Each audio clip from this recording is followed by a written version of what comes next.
கிடையாது.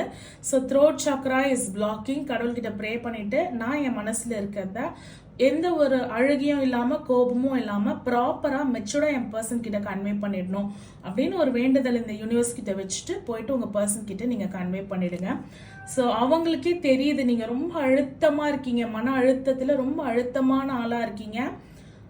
நீ வந்து உன்னோட உள்ள பார்த்து அப்புறம் என்கிட்ட வந்து பேசு அப்படின்னு சொல்றாங்க. ஏன்னா உங்களுக்குள்ளேயே நிறைய கன்ஃபியூஷன்ஸ் இருக்கு. அவங்க பேசினாலும் உங்களுக்கு பெருசா கிளியர் அவுட் ஆக மாட்டுது. ஸோ நீ உன்னைய கிளியர் அவுட் பண்ணிக்கிட்டு வந்து பேசு அப்படின்னு சொல்லிட்டு உங்க பர்சன் வந்து உங்ககிட்ட சொல்றாங்க. இன்னொன்று வந்து பாத்தீங்கன்னா ஃப்ரெண்ட்ஷிப். ஓகேங்களா, இந்த மாதிரி தான் ப்ரொடெக்ட் பண்ணாங்களா, ஃப்ரெண்ட்ஷிப்ல இருந்து ஸ்டார்ட் ஆச்சா இந்த ரிலேஷன்ஷிப்.